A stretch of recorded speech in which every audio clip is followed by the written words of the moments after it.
Good morning, hi, and welcome back to Create, Share, Inspire podcast. This is episode 323, and we're here live in Southwest Florida, not in our usual spot. You know when you have one of those mornings when nothing really goes your way? Well, I had one of those mornings this morning. Just couldn't get out of here on time. Got to the beach, there was no parking. Good morning, Ruthie. Hi, Grace. Hi, Sherry. Thanks for joining live. Good morning, Gail. Yeah, I was so excited to get to the beach this morning, and I circled the lot several times and just nothing. Nobody emptied the parking space. Thanks, Ruthie. Yeah, there's some beautiful plants in my backyard. So, and oh, we've got very curious kitties here this morning too. So, anyway, the weather's a little warmer this morning too. Good morning, Judy and Sherry and Mar. Thanks for joining live. Hi, Nikki. Thanks for joining live. I have a few things to show you this morning, and I am still working on my knit project. Good morning, Julie and Kim. Oh, thanks, Sherry. Yeah, this was a beast to put together last night, and the instructions said it would take 30 minutes to do with 2 people, and I thought, I don't need a second person, I can do that. Well, it doesn't take 30 minutes with only 1 person, and so I ran out of light while I was doing it, and trying to put black screws onto a dark brown base in low lighting was very challenging. Hi, Beatrice. Hi, Lisa. Oh, Lisa saw the video last night too. Yeah, so it took me a little over an hour to do it, and I was able to speed up the whole video to 5 minutes. I think I did 1500% speed up, which I thought was funny. But it made it funny that way, and I find it entertaining to watch long, arduous tasks sped up into something so easy. Hi, Elisa. Thanks for joining live. So I thought it would be entertaining, and hopefully you did too. And hopefully it will be useful when I try some Zen videos in the backyard. I think it'll be fun to watch the fire and craft together at sunset, don't you? Hi, Pamela. Thank you.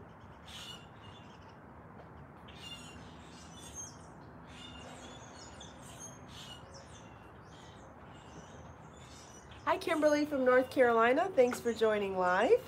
Hi, Julie. Thanks for joining. All right, so I wanted to show you all the different colorways that you can get the Be So Brave gradient yarn in. These are the 2 patterns that I made. One's knit, one's crocheted. Here is the knit version, and here's the crochet version. Ooh, those look really nice on close up on the camera. And then here's the knit one.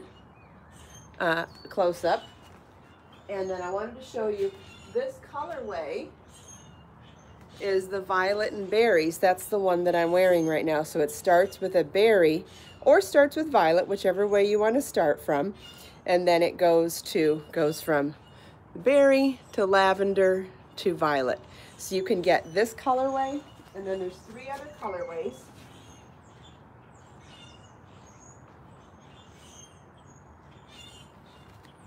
I love this one too. This one goes from turquoise to green. Doesn't that just look like a mermaid color? I mean, they all kind of look like mermaid colors to me, but this one is really glowing. They all kind of glow too. They're very saturated. I think they would look beautiful together as well. I think all of them go really beautifully together. Okay, so we've got violet berries, and we've got turquoise and green. Put these a little closer. And then we've got green and blue. So we've got that same green inside here, then it goes a little bit gray and then goes to this beautiful deep blue. And then we've got violet to turquoise. So these are the same colors that I dyed each one in, and so they pick up a little bit on the color that they're dyed with. So actually, if you wanted to, you could, these 2 share the same purple, these 2 share the same turquoise, and these 2 share the same green. How cool is that? I think I might have missed one here, but they all share a color together. So if you wanted to, you could buy 2 of them and blend even more color. So if you wanted to like one of these will do one of the larger cowls like I made, but if you wanted to do like a top-down triangle shawl or shawlette, you would want to get 2 of those, and there's a few ways you could do it. If you wanted the color to change one time, you would alternate both balls at the same time so that, let's see, so let me see if I can explain it. I'm going to explain that with the cowls.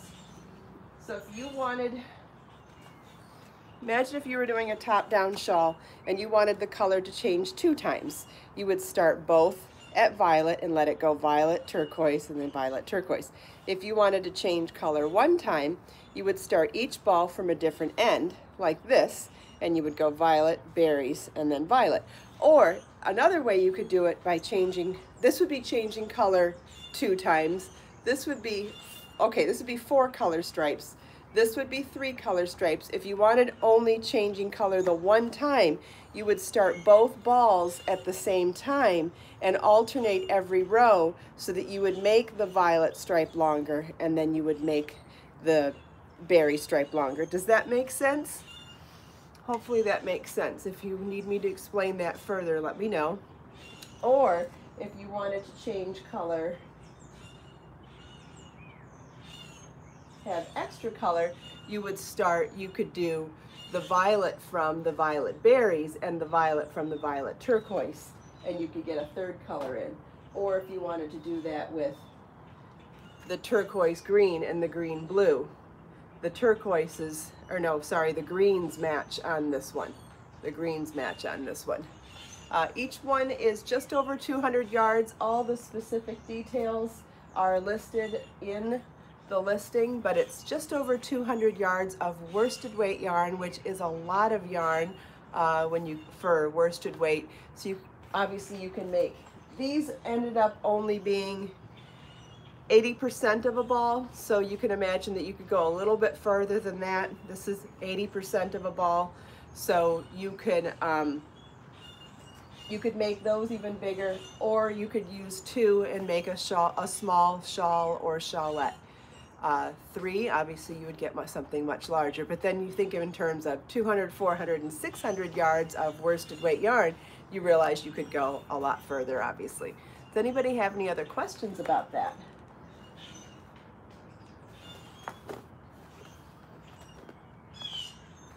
Or does anybody want to see the colors up close? Do you want to see any specific colors up close together?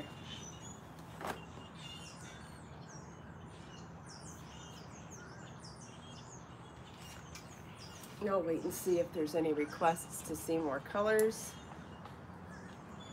Whoopsie.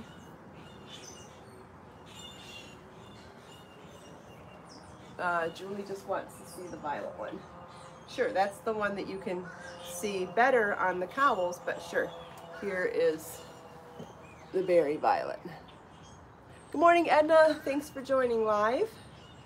Hi, Ava. Turquoise and violet. Okay, here's the turquoise and the violet.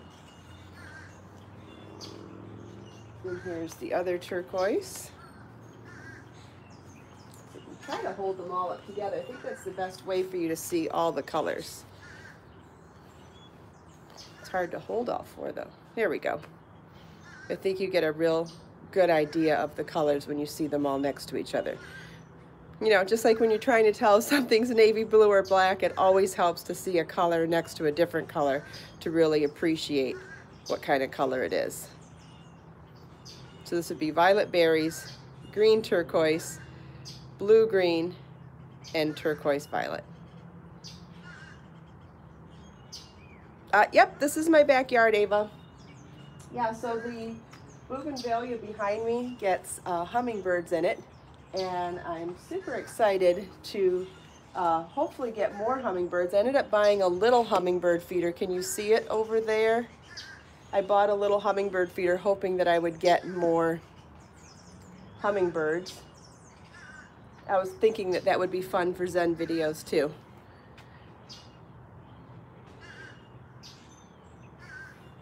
hold these up another minute in case anybody wants to look at them a little more closely. Thanks, Edna. Yep, I am totally in love with my backyard. Gosh, maybe we'll get lucky and see a hummingbird this morning. Hummingbirds love anything red. Oh, no wonder they love my trees then. And do you notice this tree right here? I've heard that this is either a plumeria or a frangipani. And from what I've heard, that's the tree that grows in Hawaii, and the leis, the flowers for leis are made out of. I've seen 3 little sets of leaves, no, yeah, 3 different sets of new growth leaves coming off of it. So I'm super excited to see what transpires there. I don't know what color the flowers are going to be. I have heard that they are fragrant. Yes, Grace. So I'm so excited to see what happens there. I have an orchid here on my lanai. I have a strawberry plant hanging, and I have a flowering aloe vera plant hanging that also attracts hummingbirds, and that's what Marlon got me for Christmas. Sherry says they smell amazing too, the plumeria. Yeah, I'm so excited to see what color I get and what they smell like. I cannot wait. My dream plant to get for my backyard would be a lemon tree. That's on the top of my list. I would really like to be able to grow my own lemons. Oh no, I didn't plant these, Beatrice. I just moved in here. These are all well-established plants. Well, the lace project I'm working on take 1 full ball of sock yarn. No, the one I'm working on will take 2 balls of sock yarn, but I'm making a garment out of it. I think that you could make a decent sized scarf out of 1 ball of sock yarn. So I'll show you what I've used. As soon as I finish this row, I'll show you how far I've gotten on 1 ball so far. Oh, Vera lives in Hawaii and was mentioning about the plumeria. She says it's the first thing you smell when you get off the plane. How exciting. I feel so lucky to have found one of these plants in my backyard. I'm so excited. Yeah, Ruthie, I did hear that I could get a patio lemon tree that stays in a pot, and that's what I'm hoping to get, definitely. They get pretty pricey though, so I'm probably going to wait and ask Marlon to get it for me for Mother's Day unless I find a good deal on one. But yes, that's definitely on my wish list. Okay, I'm almost done with my row here, so I can show you how far I've gone on 1 ball of yarn. So these are approximately 16 to 18 inches wide, and I've been making them, Elena, yes, I live in Florida. Hi, Steve, thanks for joining live. So on 1 ball of sock yarn, Be So Soulful yarn, I've made this 16 by 40 inch panel, and I'm almost done making a second 16 by 40 inch panel. So to give you an idea of how far you could get if you were making a scarf with this yarn, this is how much I have left of the 1 ball. So I do feel like you would have plenty of yarn to make a very substantial scarf. So if we put those 2 together, you can see that that would make a fine length for 1 scarf. Now I'm making something a little bigger than that, so I will be going into 2 balls of yarn. But if you wanted to make a scarf, 1 ball of Be So Soulful yarn would be, with a lace stitch pattern, would be totally fine. Hopefully that answers whoever's question came up. The drape's going to be amazing. Yes, it is. Yes, it is, Ruthie. You can already see it. Look at that. This is unblocked, and it's just so, so beautiful.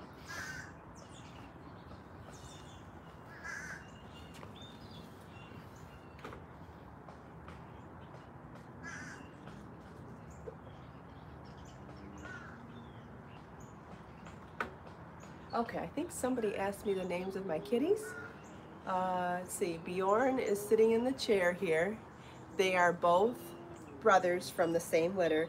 They were abandoned at 2 weeks old, starving to death in a box at a McDonald's parking lot. And they were picked up by a lady who rescues animals and then finds homes for them. and we adopted them. They're both gray tabby cats. He has a little bit of a distinction from Becker, that he has white paws and a white throat, and Becker does not have any white on him. So I think Becker's gone inside. So we have Becker and Bjorn, and they are sweet little brothers who are always together. They always do everything together. Having an affectionate and quite needy, I would even say, but sweet as can be, and we love them very much. And I think what's super exciting of them is that I expect them to love me because I feed them and take care of them, but they love Marlin too, and for no caretaking reason. He doesn't do anything to take care of them, but they love him. Bjorn comes running when Marlin comes home, and it's makes me really happy that they aren't one-person pets. So it's really wonderful. Is that normal, Judy? Okay. No hummingbirds yet? I don't know. They're so hard to see anyway.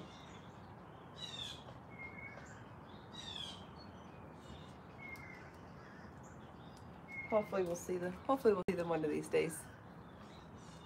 Yeah, so back to the parking thing.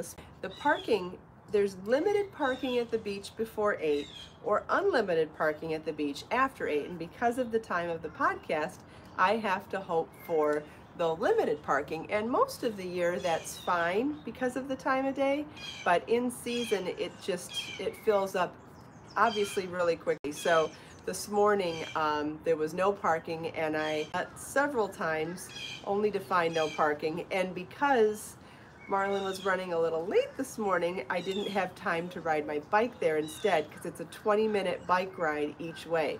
So that's why we ended up coming to my backyard instead, but hopefully not too much of a disappointment.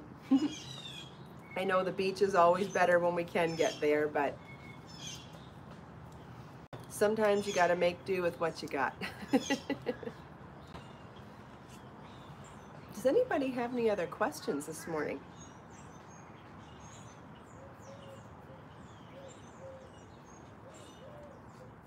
Thanks, DJ. Oh, you can hear the bird. Oh, good. Yeah, we've got lots of birds here, I think.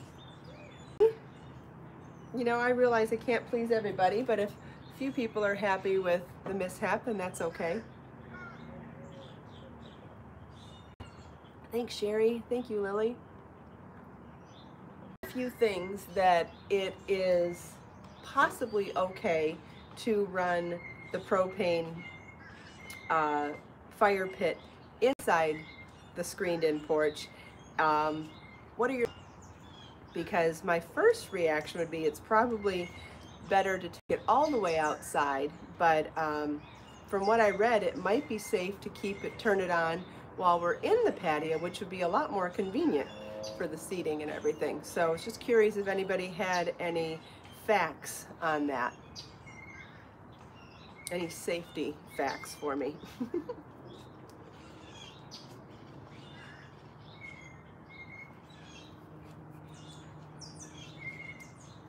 And while I'm waiting to hear any answers on that, I will say that I've got a few new videos coming your way. We're going to be releasing the Tasha knit video this week, and hopefully do the videos for both of the Brianna and Zoe towels. And what else? That's what I thought, Karen. It's mostly open air. There's only one solid wall against the house. The other 3 walls are all screen, and there is a lot of air that comes through here. So that is what I read. I read that if you have a lot of air circulation, it could be safe to do the fire pit inside the patio. I really hope so. I'd really like to do that. It would make it a lot more convenient, which when it comes to doing things that are supposed to be relaxing, they should be convenient as well. Yeah, we've got... Okay, Gail says as long as I have proper ventilation, it's fine. I think I have plenty of ventilation then. Okay, wonderful. Well, hopefully we can do a Zen video out here one evening. I'm hoping to start a Zen video out here, knitting, crocheting with the fire pit, and hopefully watching, after the sun sets, watching the sky light up as twilight comes. I think that might be pretty. What do you think about that? And listening to all the birds. And listening to the fire crack. It's Zen now. Oh, thanks, Ruthie. I think it's more zenful when I'm not talking and we can just enjoy the nature. That's why I'm going to do those videos separate from the podcast and the tutorial videos. Thanks, Edna. It is peaceful out here, Barbara.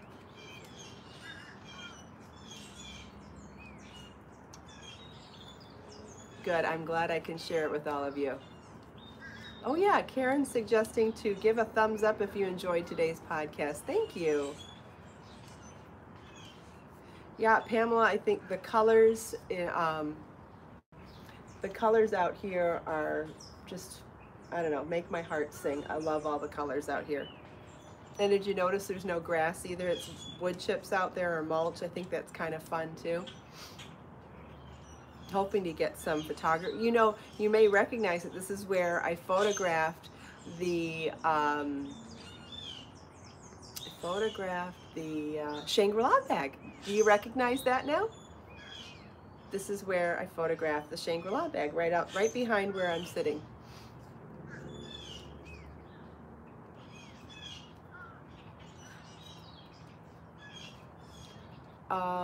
What's my deck made of? It might get too hot for the fire pit. Well, the fire pit,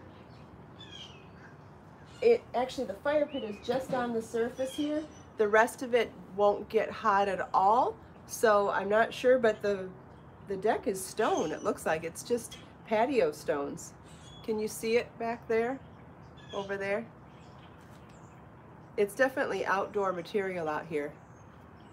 You may have to put something under the propane pit. Like what? What would you put under it? I think it'd be more dangerous on the wood deck outside or on the mulch then. Because those are wood and those are flammable. Amrita, yeah, I'm working on a new project in Be So Soulful sock yarn. And it is a knit lace pattern. The pattern will be out in the next couple of weeks, so I'll be able to show it to you then. And it's, no, Beatrice, this is a stone floor. This is just a patio stone floor of some kind. But outside it's all wood, so I actually think in that respect it would be safer in here. Details about the fire pit that I bought. I found one that was highly rated and a good deal on Amazon, and you can find a link in my current blog post. You can find it in my Amazon shop, find it in a link in the video that I made about how to make it. Yeah, Christine, this floor won't catch fire. I don't think so. Outside is wood decking and outside is wood mulch. I think that those would be more dangerous. Although the fire pit is up on legs. See, it's up on legs and you can see there's no fire going on in there at all. The fire pit is just the top inch of this table. I don't think it could be an issue at all. See, it's just there.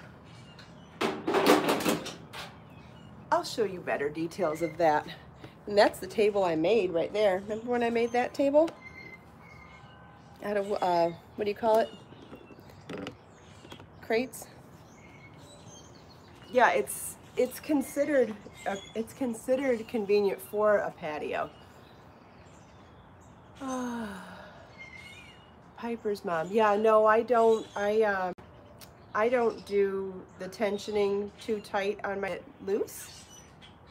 Grace remembers when I made that table too. Yeah, I love making that table. I've made a couple of them. I made a double-decker version of it in my house too. Yeah, thanks, Christine. It's a very simple and very. I felt like it was a very simple and safe option compared to a regular fire pit because it's much higher off the ground. So I felt like a regular pit had a more dangerous chance of catching the wood mulch on fire. Plus the fact that it's propane, I can turn it on and off anytime I want to use it. I don't have to wait for it to start up, don't have to wait for it to cool down, and I'm not even sure we have year-round availability of firewood down here in South Florida. So for all of those reasons, I thought that this was a better option for me. So if you want to see more information about it, you can find it in the in my Amazon shop. Are you still doing? What do you mean, Sherry? Are you asking if I'm going to do another tapestry crochet along? Not sure what you mean by that.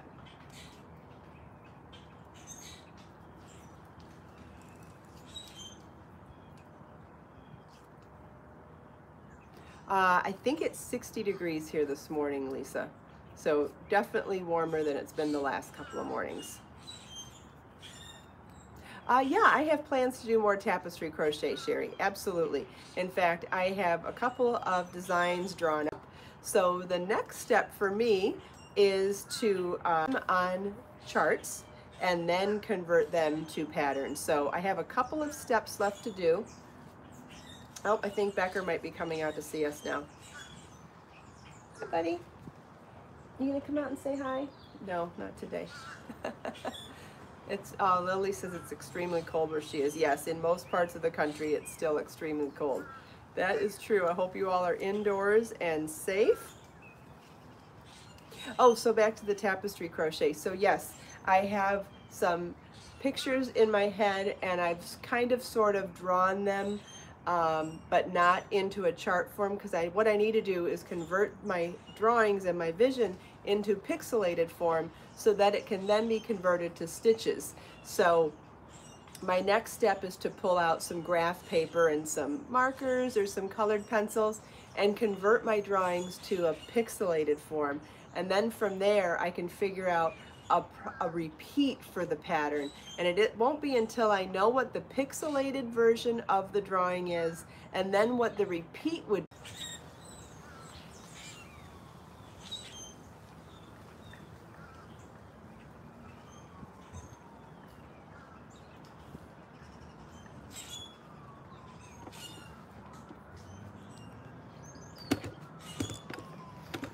Thanks so much, everybody, for taking time out of your busy day to spend a few minutes here with me. I hope you enjoyed chatting with me and everyone else here and listening to the birds outside. Have a wonderful day, everybody. Let us make time to create, share, and inspire today and every day.